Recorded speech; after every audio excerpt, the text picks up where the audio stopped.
Russia's annexation of Crimea in 2014 and its involvement in the ongoing conflict in eastern Ukraine are the main reasons for the invasion accusations. The annexation of Crimea was initially motivated by a desire to secure the Russian Navy's base in Sevastopol and to protect the ethnic Russian population living in the region. The Russian government argued that the annexation was necessary to protect the rights of ethnic Russians living in Crimea, who they claimed were under threat from the Ukrainian government.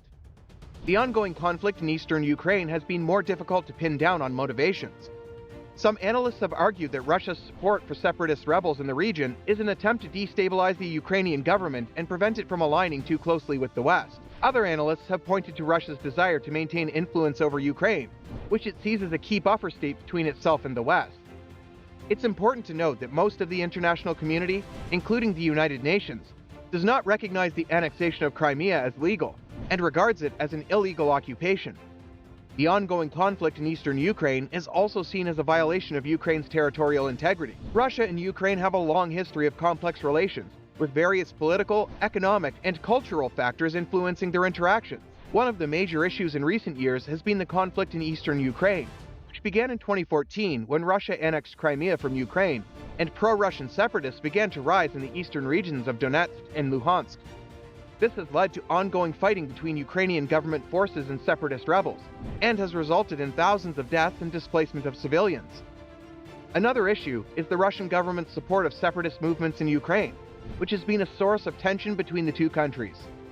Additionally, there are disputes over natural resources, particularly in regards to the control of the Black Sea and rights to oil and gas resources in the region.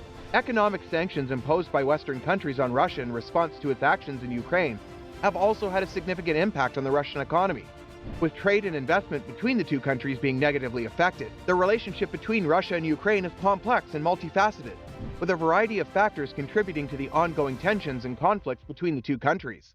The Russian army gained ground in southern Ukraine, but it failed to take Kiev.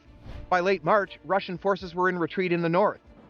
Moscow proclaimed its new objective as occupying all of Donbas, consisting of oblasts, regions of Luhansk and Donetsk, some 35% of which had already been occupied by Russian and Russian proxy forces in 2014 and 2015. After 3 months of grinding battle, Russian forces captured almost all of Luhansk, but they made little progress in Donetsk, and the battle lines appeared to stabilize in August. In September, the Ukrainian army launched 2 counteroffensives. One in the northeast expelled Russian forces from Kharkiv Oblast and pressed assaults into Luhansk Oblast. In the south, the second counteroffensive succeeded in November in driving Russian forces out of Kherson City in the neighboring region, the only area that Russian forces occupied east of the Dnipro River, which roughly bisects Ukraine. Despite 3 months of battlefield setbacks, Moscow has shown no indication of readiness to negotiate seriously to end the war. Indeed, on September 30th, Putin announced that Russia was annexing Luhansk, Donetsk, Zaporizhzhia, and Kherson Oblast, even though Russian forces did not fully control that territory and consistently lost ground there in the following weeks. The Russian military made up for battlefield losses by increasing missile attacks on Ukrainian cities, aimed in particular at disrupting electrical power and central heating. As of late November, Ukrainian President Volodymyr Zelensky and his government insisted on conditions that included Russian withdrawal from all Ukrainian territory, including Crimea and all of Donbas, compensation, and punishment for war crimes. While these are understandable demands given what Ukraine has gone through, achieving them would prove difficult. Kiev appeared confident that it could liberate more territory even as winter approached. After 9 months of fighting, the Russian military has shown itself incapable of seizing and holding a large part of Ukraine. While the war's outcome is uncertain, however the conflict ends, sovereign and independent Ukrainian state will remain on the map of Europe. Moreover, it will be larger than the rump state that the Kremlin envisaged when it launched the February invasion. Whether the Ukrainian military can drive the Russians completely out, or at least back to the lines as of February 23rd, is also unclear. Some military experts believe this is possible, including the full liberation of Donbas and Crimea. Others offer less optimistic projections. The U.S. intelligence community has forecast that the fighting could drag on and become a war of attrition. While a tragedy for Ukraine, Putin's decision to go to war has also proven a disaster for Russia. The Russian military has suffered significant personnel and military losses.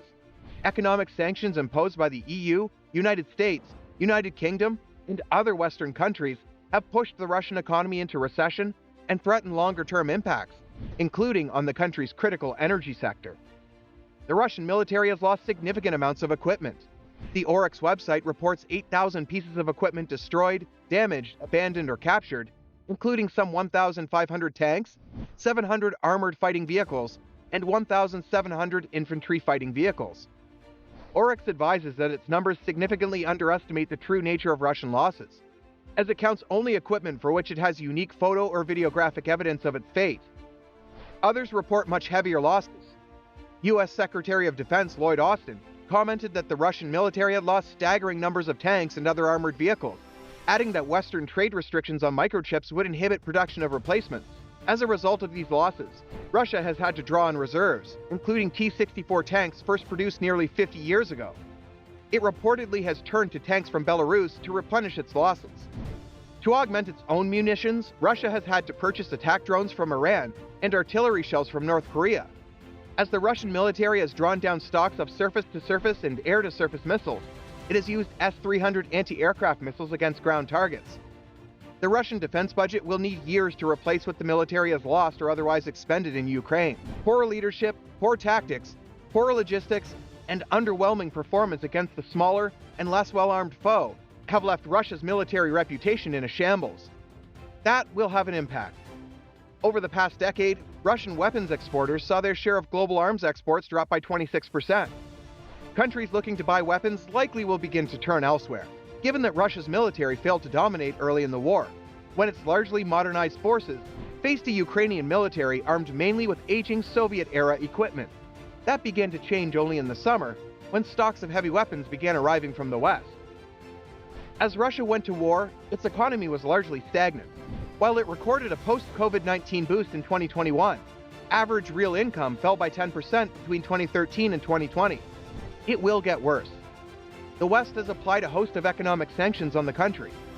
While the Russian central bank's actions have mitigated the worst impacts, the Russian economy nevertheless contracted by 5% year-on-year compared to September 2021.